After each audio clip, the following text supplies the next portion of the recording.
Welcome viewers. My name is Moranji. మన channel name వచ్చేసి మోరాంజీ 7 channel.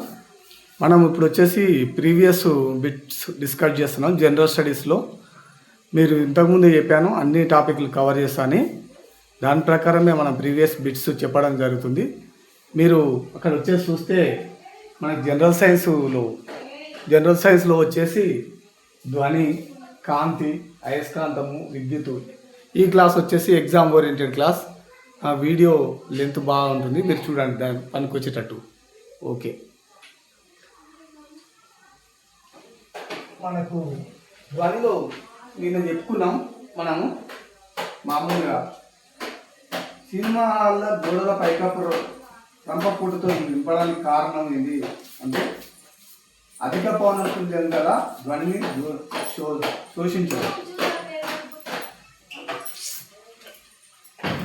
ఇంకొక క్వశ్చన్,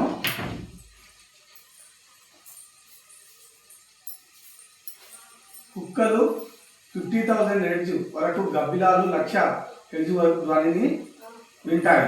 డాల్ఫిన్స్ 1,00,000 హెర్ట్జ్ పౌనఃపున్యం గల ధ్వనిని ఉత్పత్తిస్తాయి. ఈ ప్రమేయాల్లో ఏ కరెక్ట్ అని ఉంటాయి వచ్చేసి రెండు కూడా కరెక్టే ఆన్సరు. ఇది గ్రూప్ 1 సిరీస్ రావడం జరిగింది. క్వశ్చన్, క్రింది వాళ్ళలో ఏ రోజు ధ్వని వేగం ఎక్కువగా ఉంటుంది అని ఇచ్చారు. అది వచ్చేసి 16 డి అంటే 30 సెంటీగ్రేడ్ల వద్ద తడి రోజును మనకు ధ్వని వేగం ఎక్కువగా ఉంటుంది. కింది వాళ్ళ ఏ పదార్థం యందు ధ్వని జనించదు మరియు ప్రయాణించదు. అది బి వచ్చేసి రబ్బరు. అలా కింది వాటిలో ఏ పదార్థం యందు ధ్వని వేగం ఎక్కువ అంటే 18 వచ్చేసి నీటిలో ధ్వని వేగం ఎక్కువ. ఇంకోటి కింది వాటిలో సరైన ప్రమేయాల రూపంలో ఇచ్చారు. మీరు ఇవన్నీ ఒక బుక్ పెట్టుకొని రాసుకోండి. సముద్ర అంతర్భాగంలో గల సబ్మెరైన్ జలాంతర్గామి ఉనికి, లోతు, వేగం, కదిలే దిశను కనుక్కోవడానికి సోనార్ డాప్లర్ ఆ ఫలితం ఆధారంగా పనిచేయను. రెండోది, ఆకాశంలో ఎగురుతున్న ఎయిర్ క్రాఫ్ట్స్, విమానాలు, రాకెట్స్, క్షిపణులు ఉనికిని తెలుసుకునే రాడారు, రేడియో డిటెక్షన్ డాప్లర్ ఫలితం ఆధారంగా పనిచేయను. ఇవి అనేది 20 వచ్చేసి రెండు సరైనవి. ఇది సముద్ర అంతర్భాగంలో సబ్మెరైన్ అనేది ఉనికి, లోతు, వేగం, కదిలే దిశను తెలుసుకోవడానికి సోనార్ అనేది సౌండ్, నావిగేషన్ అండ్ రేంజింగ్ అంటే డాప్లర్ ఫలితం ఆధారంగా పనిచేయను. అలాగే ఆకాశంలో ఎగురుతున్న ఎయిర్ క్రాఫ్ట్, విమానాలు, రాకెట్స్, క్షిపణుల ఉనికిని తెలుసుకుంటే రాడార్ డాప్లర్ ఫలితం ఆధారంగా పనిచేసేవి. రెండు కూడా కరెక్టే. డాప్లర్ ఫలితం యొక్క అనువర్తనం కానిది అని చెప్పింది. ఫస్ట్ 5 ఎటుకో తెలుసుకున్నాం. డాప్లర్ ఫలితం అంటే ఏంటి ఫలితం యొక్క అనువర్తనాలు అంటే వాహనాల వేగంను లెక్కించే స్పీడ్ గన్ అనే పరికరంను పనిచేయటం. ఇదేది డాప్లర్ ఫలితం. తుఫానుల ఉనికిని ముందుగా తెలుసుకుంటారు. ఇది డాప్లర్ ఫలితం. సూర్యుని ఆత్మభ్రమణ దిశ, శనిగ్రహం చుట్టూ ఉన్న రంగుల వలయాన్ని తెలుసుకున్నట్టుగా డాప్లర్ ఫలితం యొక్క ఫలితాలు. ఇంకొకటి క్వశ్చన్ వచ్చేసి ఇది సివిల్స్లో కూడా రావడం జరిగింది. ధ్వని బహుళ పరావర్తనం అనే ధర్మం ఆధారంగా పనిచేసే పరికరం. మళ్ళీ చెప్తున్న ధ్వని బహుళ పరావర్తనం అనే ధర్మం ఆధారంగా పనిచేసే పరికరం అనేది వచ్చేసి స్టెథోస్కోప్. మనం డాక్టర్ దగ్గరికి పోయినప్పుడు మన గుండె వేగం ఎంత కొట్టుకుందని స్టెథోస్కోప్ ద్వారా తీసుకుంటుంది కదా, అదే స్టెథోస్కోప్. అదే దేని ద్వారా చేస్తుంది? ధ్వని బహుళ పరావర్తనం అనే ధర్మం మీద ఆధారపడి పనిచేయను. ఇంకో క్వశ్చన్, లోతైన లోయలు గనుల లోతును కనుగొనేది. రెండు ఎత్తైన భవనాలు అండ్ పర్వతాల మధ్య దూరం కనుగొనడానికి ఉపయోగపడు ధ్వని ధర్మం ఏది వచ్చేసి బి ప్రతిధ్వని అనేది ఆన్సర్. ఇంకొకటి, రాడార్ ఉపయోగం. కింది వాటిలో రాడార్ ఉపయోగం ఏది అని అంటే 25 బి విమానాలు, క్షిపణుల ఉనికి, వాటి గమనాన్ని శోధించడం. క్రింది వాటిలో మాక్ నెంబర్ను దేనిలో ఉపయోగిస్తారు అంటే 26ది ఏ ధ్వని తరంగాలను విద్యుత్ తరంగాలుగా మార్చే పరికరం ఏది? Microphone answer. ధ్వనిని రికార్డు చేయడాన్ని ఏమంటారు వచ్చేసి ఆడియోగ్రఫీ. ధ్వనిని రికార్డు చేయడాన్ని ఏమంటారు? ఆడియోగ్రఫీ అనేది. ధ్వని అత్యధిక వేగంతో ప్రయాణించే పదార్థం ఏది? పదార్థం ఏది వచ్చేసి ఉక్కులో ఎక్కువ ధ్వని ప్రయాణిస్తుంది. ధ్వని తరంగాలు దేనిలో ప్రయాణించలేవు? శూన్యంలో ప్రయాణించలేవు. ధ్వని తరంగాలు శూన్యంలో ప్రయాణించలేవు. అతి ధ్వనులను వినగలిగే జీవి ఏది అంటే ఏంది? డాల్ఫిన్ వింటది, కుక్క వింటది, గబ్బిలం కూడా వింటది. లోహ పలకల్లో ఉన్న పగుళ్లను గుర్తించడానికి ఉపయోగించే తరంగాలు ఇవి. లోహ పలకల్లో ఉన్న పగుళ్లను గుర్తించడానికి ఉపయోగించే తరంగాలు ఏది? 33 ఏ అతి ధ్వనులు. కాంతితో పోల్చినప్పుడు ధ్వని ప్రదర్శించని ధర్మం వచ్చేసి ధ్రువణం. ధ్రువణం అనేది అది. గాలిలో ధ్వని వేగం దీనిపై ఆధారపడి ఉండదు. అసలు ఉండేవి ఏంటో తెలుసుకుందాం. ఉష్ణోగ్రత, ఆర్ద్రత, వాయుపీడనం బట్టి ఉంటాయి. గాలి వేగం బట్టి ఉండదు. రెండు ధ్వనుల మధ్య తేడా గుర్తించేందుకు వ్యక్తికి కావాల్సిన కనీస సమయం ఎంత? రెండు ధ్వనుల మధ్య తేడా, ఏ ధ్వని ఎంత ఉంటుందనే తేడా గుర్తించడానికి కనీస సమయం ఎంత? 38/1/10 సెకండ్లు. ధ్వనిని గుర్తించి అధ్యయనం చేయ శాస్త్రాన్ని ఏమంటారు? ఎకాస్టిక్స్ అనేది ధ్వనిని గుర్తించి అధ్యయనం చేస్తుంది. ఇంకొకటి వచ్చేసి ఏ ధ్వని ధర్మం వల్ల ప్రతిధ్వని వినిపిస్తుంది అంటే పరావర్తనం. ఇవన్నీ క్వశ్చన్స్ ఎగ్జామ్లో వచ్చినవి. గర్భస్థ శిశువు సంబంధించిన పరీక్షకు ఉపయోగింపబడే తరంగాలు ఏవి? గర్భస్థ శిశువు సంబంధించిన పరీక్షకు ఉపయోగింపబడే తరంగాలు అతి ధ్వనులు. కింది వాటిలో ధ్వని తీవ్రతకు ప్రమాణం ఏంటిది? అది వచ్చేసి డెసిబల్ అనేది ధ్వని తీవ్రతకు ప్రమాణం. చిన్నపిల్లలు మరియు స్త్రీల కంఠస్వరం కీచుగా ఉండడానికి కారణం ఏది? పౌనఃపున్యం ఎక్కువగా ఉండడం. కింది వాటిలో ధ్వని వేగం దేనిలో ఎక్కువ ఉంటుంది? 44. ఇది అంటే ఇనుము. క్వశ్చన్ 44. వాయు ఉష్ణోగ్రత పెరిగితే ధ్వని వేగం ఏమవుతుంది? పెరుగుతుంది. వాయు ఉష్ణోగ్రత పెరిగినప్పుడు ధ్వని వేగం కూడా పెరుగుతుంది. గాలిలో తేమ శాతం పెరిగితే ధ్వని వేగం ఏమవుతుంది అని క్వశ్చన్.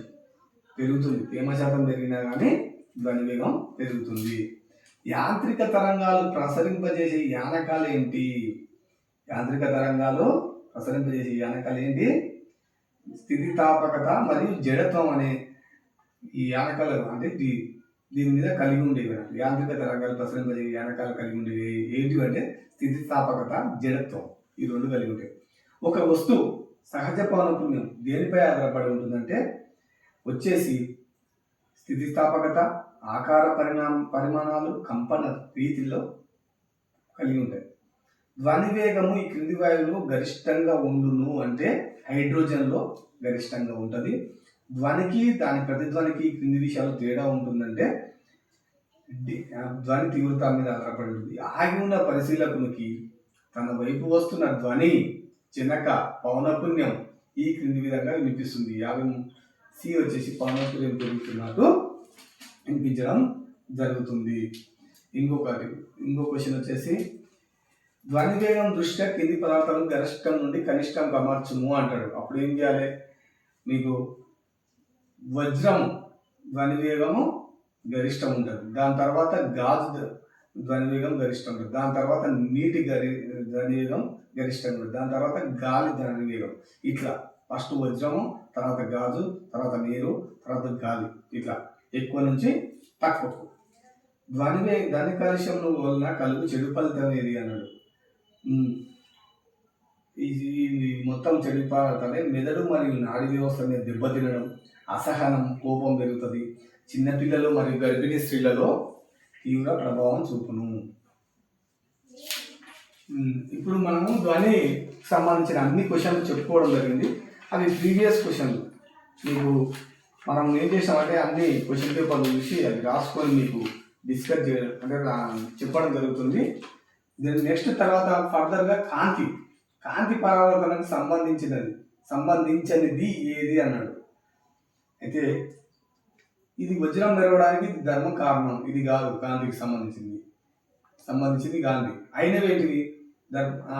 ఇంకోటి కింది వారిలో కాంతి ధర్మం అన్నాడు. అప్పుడేంది? వక్రీభవనం, వ్యతీకరణం, విక్షేపణం, పరిక్షేపణం. ఇవన్నీ కూడా కాంతి ధర్మాలే. సార్ సివి రామన్ తన రామన్ ఫలిత నిరూపణకు ఏ సిద్ధాంతంపై ఆధారపడ్డారంటే క్వాంటమ్ సిద్ధాంతంపై ఆధారపడ్డారు. ఇంకోటి వచ్చేసి అయితే ఇక్కడ జతపరచు ఉంది. 4వది వచ్చేసి మనం అది చెప్పుకున్నాం. తరంగ సిద్ధాంతం వచ్చేసి హెగెన్స్, క్వాంటమ్ సిద్ధాంతం వచ్చేసి మ్యాక్స్ ప్లాంక్, కణ సిద్ధాంతం వచ్చేసి న్యూటన్, విద్యుదయస్కాంత తరంగ సిద్ధాంతం వచ్చేసి మ్యాక్స్వెల్. ఇవి ఇవి దీనికి సంబంధించిన జతపడుతుంది. కాంతి దాని ధర్మాల అధ్యయనం ఆప్టిక్స్, కాంతి కొలుసు శాస్త్రం ఫోటోమెట్రీ. 5వది వచ్చేసి 2 సరైనవి. స్వచ్ఛమైన నీరు వచ్చేసి పారదర్శక పదార్థం. దూరం పెరుగుతున్న కొద్దీ కాంతి తీవ్రత ఏమవుతుంది? తగ్గును. దూరం పెరుగుతుంది. ఉదాహరణకు మనం సూర్యుని నుంచి వెళ్తురు అట్లే వస్తే మనం మాడి మసైపోతాం. అదే కాంతి కిరణాలు అనేది ఇట్లా పడుతున్న కొద్దీ మనం కొంచెం మాత్రమే స్వీకరిస్తాం. ఆ దూరం పెరుగుతుంది, కాంతి తీవ్రత అంటే తగ్గుతుంది. అట్లా కాంతి పవనపుణ్యం తగ్గితే ఫోటాన్లోని శక్తి పెరుగు, మరి తరంగ ధైర్యం పెరిగితే ఫోటాన్ యొక్క శక్తి తగ్గుతుంది. 8వది వచ్చేసి 1 తప్పు 2 సరైనది. అంటే ఏంటి? కాంతి పవనపుణ్యం తగ్గితే ఫోటాన్లో శక్తి పెరుగును అనేది తప్పు, తరంగ ధైర్యం పెరిగితే ఫోటాన్ యొక్క శక్తి తగ్గును అనేది కరెక్ట్. సూర్యకాంతి భూమిని చేరుటకు పట్టు కాలం వచ్చేసి 8 నిమిషాలు. సూర్యచంద్ర గ్రహణాలు ఏర్పడే కారణం ఏంటి? కాంతి రుజువర్తనం. అది దాన్ని బట్టి సూర్యచంద్ర గ్రహణాలు ఏర్పడతాయి. పిడుగుపాటు సమయంలో మొదట మెరుపు కనిపించి తర్వాత ఉరుము వినపడడం ఏ విధంగా అర్థం చేసుకోవచ్చు అంటే, కాంతి వేగం ధ్వని వేగం కన్నా ఎక్కువని, కాంతి వేగము ధ్వని వేగం కన్నా ఎక్కువని అర్థం చేసుకోవాలి. చంద్రుని నుండి పరావర్తనం చెందిన కాంతి కిరణాలు భూమిని చేరుటకు పట్టుకాలం. ఇంతకుముందు సూర్యుడు అంటే 8 నిమిషాలు చెప్పుకున్నాం. అదే చంద్రుడు అయితే 1 సెకండ్ ఉంటుంది. అదే 2 వస్తువులు కాంతి వేగం యందు సమానమైన వేగంతో ఎదురెదురుగా వచ్చినప్పుడు వాటి సాపేక్ష వేగము వచ్చేసి కాంతి వేగానికి సమానము.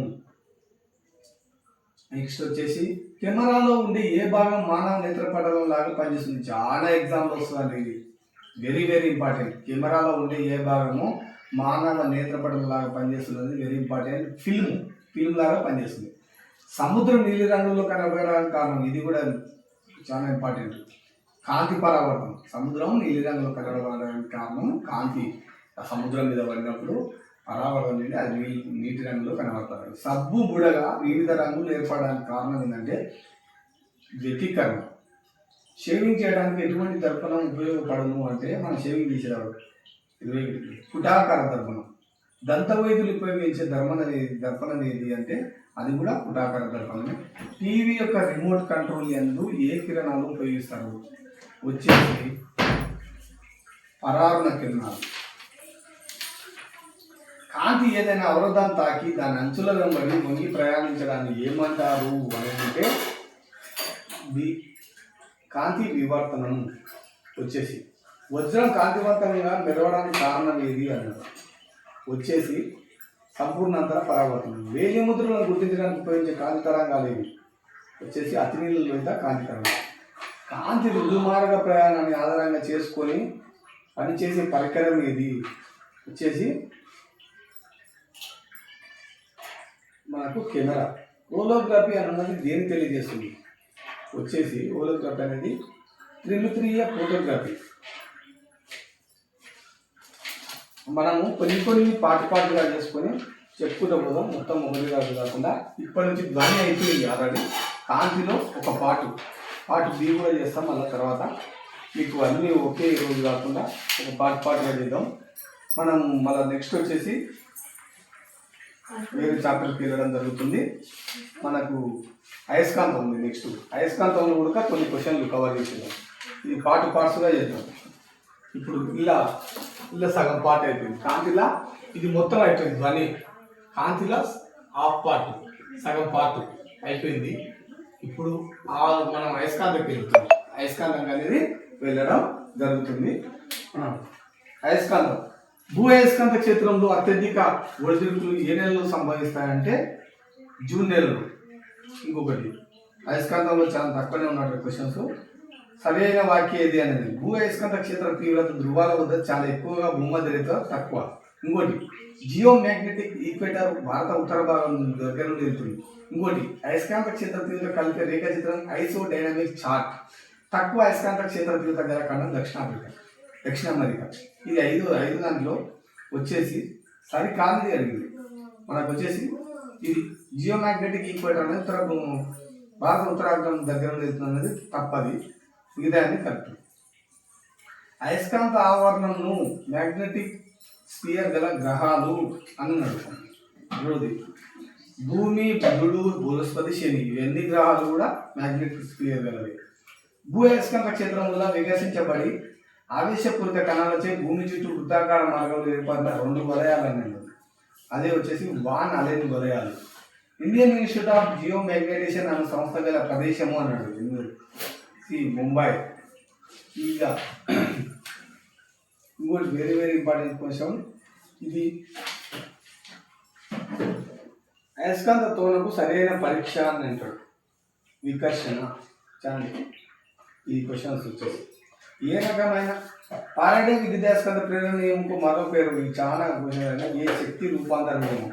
అయస్కాంత ప్రేరణ క్షేత్ర తీవ్రతను చూడడానికి ఉపయోగపడే ప్రమాణం టెస్లా, ఐన్స్టైన్, గౌస్ ఇవన్నీ కూడా.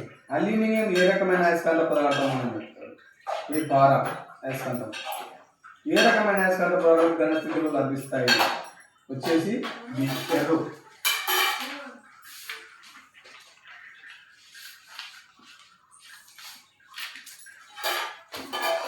ఇది హాఫ్ పార్ట్ చెప్పుకోవడం జరిగింది. హాఫ్ పార్ట్ సగం పార్ట్గా విభజించుకుంటున్నాం. ఇది హాఫ్ పార్ట్ చెప్పుకోవడం జరుగుతుంది అయస్కాంత తత్వంలో. మనం నెక్స్ట్ హాఫ్ పార్ట్ విద్యుత్ గురించి చెప్పుకుందాం. మనం సగం పార్ట్గా విభజించుకుంటున్నాం. క్వశ్చన్ పేపర్ని మనం అన్ని ఒకే రోజు కాకుండా ఎగ్జామ్ ఓరియంటెడ్గా చెప్పుకోవడం జరుగుతుంది. ఒక హార్స్ పవర్ దేనికి సమానం అంటాడు. ఇది చాలా కనిపిస్తుంది కానీ 746 వాట్స్కు సమానం. ఏసీ కరెంటు సంబంధించి సరైన అంటాడు. ఒక ద్విమార్గ కరెంటు ఏసీ వోల్టేజ్ని ట్రాన్స్ఫార్మర్ ద్వారా సులభంగా మార్చవచ్చును. ఏసీని పంపిణీ చేసినప్పుడు విద్యుత్ నష్టం కనిష్టం తక్కువ అన్నట్టు. ఈ 3 కూడా కరెక్టే అన్నట్టు. ఇంకొకటి వచ్చేసి జతపరచం వచ్చారు మనకు స్వర్ణపత్ర అంటే విద్యుత్ ఆవేశ గుర్తింపు. ఇంకొకటి ఎలక్ట్రోపోరస్ అనేది అధిక శక్మ భేదం ఉత్పత్తికి. జనరేటర్ అనేది వచ్చేసి అధిక ఆవేశ ఉత్పత్తికి. కెపాసిటర్ అనేది ఆవేశ నిల్వకు. దీనికి సంబంధించినది మొత్తం. విద్యుత్ బల్బులను శ్రేణిలో అనుసంధానించినప్పుడు మనకు అనే వ్యాఖ్యలకు సంబంధించి నిజమైనది అని. అప్పుడు ఏది వచ్చేసి విద్యుత్ శక్మ భేదంలో మార్పు ఉండదు. ఇంకోటి జతపరచునిస్తాడు వచ్చేసి మనకు వోల్ట్ మీటర్ అని అంటే విద్యుత్ శక్మ భేదంలో కొలిచేది. అమ్మీటర్ అనేది విద్యుత్ కరెంటును కొలిచేది. గాల్వనోమీటర్ అనేది విద్యుత్ ప్రవాహ దిశను కొలిచేది. పొటెన్షియల్ మీటర్ అనేది ఈఎంఎఫ్ను కొలిచేది. ఫ్యూజ్ వైర్ను వేటితో నిర్మిస్తారంటాడు. సింపుల్ క్వశ్చన్ అనిపిస్తుంది కానీ క్వశ్చన్ పెట్టి తప్పు పెట్టేస్తారు. లెడ్ టిన్తో నిర్మిస్తారు. ఇంకోటి వచ్చేసి నా క్వశ్చన్ ఇది వచ్చేసి చూడండి. విద్యుత్ బంధకాలు అంటే ఏవి వచ్చేసి పీవీసీ, శుద్ధ నీరు, వజ్రము. అర్థవాహకాలు వచ్చేసేది సిలికాన్, సెలోనియం, జర్మేనియం. విద్యుత్ వాహకాలు వచ్చేసి వెండి, రాగి, పాదరసం. ఇవి దీనికి సంబంధించింది. ఇంకోటి కింది వాటిలో గ్రాఫైట్ సంబంధించినది ఏది అనేది వచ్చేసి ఇది ఒక కార్బన్ రూపాంతరము. దీన్ని అణు రియాక్టర్స్లో మితకారిగా వాడతారు. దీన్ని పెన్సిల్ లెడ్ అని వాడి బ్లాక్ లెడ్గా పిలుస్తారు. ఇంకోటి లెంజ్ అనే శాస్త్రవేత్త ప్రతిపాదించిన పరస్పర అన్యోన్య ప్రేరణ అనే సూత్రం ఆధారంగా ట్రాన్స్ఫార్మర్ పనిచేయడం. మొట్టమొదటి ట్రాన్స్ఫార్మర్ను మైకేల్ ఫారడే నిర్మించాడు అనేది 12 క్వశ్చన్ వచ్చేసి మీకు 1 సరైన 2 తప్పు. ఈ లెంజ్ అనే శాస్త్రవేత్త ప్రతిపాదించిన పరస్పర అన్యోన్య ప్రేరణ సూత్రం ఆధారంగా ట్రాన్స్ఫార్మర్ పనిచేస్తుంది. మొట్టమొదటి ట్రాన్స్ఫార్మర్ మైకేల్ ఫారడే నిర్మించాడు. కింది వాటిలో విద్యుత్ వాహకం అంటారు. Graphite, granite, diamond, charcoal. వచ్చేసి గ్రాఫైట్ అనేది మంచి విద్యుత్ వాహకం. కంప్యూటర్లోని ఇంటిగ్రేటెడ్ సర్క్యూట్ ఐసీ చిప్స్లో దేనితో తయారు చేస్తారని వచ్చేసి సిలికాన్తో. ఆ పార్ట్ అయిపోయిందండి. విద్యుత్ గురించి చెప్పాను, ఆ పార్ట్ సగం పార్ట్ చెప్పడం జరిగింది విద్యుత్ గురించి.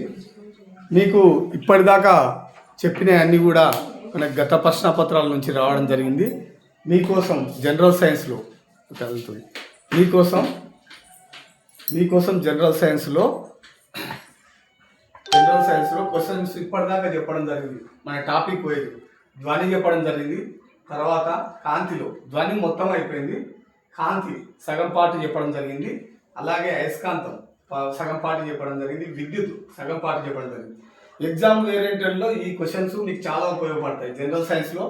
మనం ఎందుకంటే పోలీస్ కానిస్టేబుల్, ఎస్ఐ కానీ, గ్రూప్స్ కానీ ఎందులోనైనా ఫిజిక్స్ కూడా చాలా విభాగాలు ఉంటాయి. ఈ విభాగం నుంచి ఖచ్చితంగా 20, 15, 16 క్వశ్చన్స్ ఇట్లా రావడం జరుగుతుంది. ఈ క్వశ్చన్స్ కూడా మీరు చాలా ఇంపార్టెన్స్ ఉపయోగించవచ్చు. ప్రతి టాపిక్ చెప్పడం జరుగుతుంది. మనం జనరల్ సైన్స్ చాలా ఉపయోగం కూడా. కాబట్టి మీరు ఈ వీడియో ఉపయోగపడుతున్నా ఆశిస్తున్నాను. Thank you friends, thank you.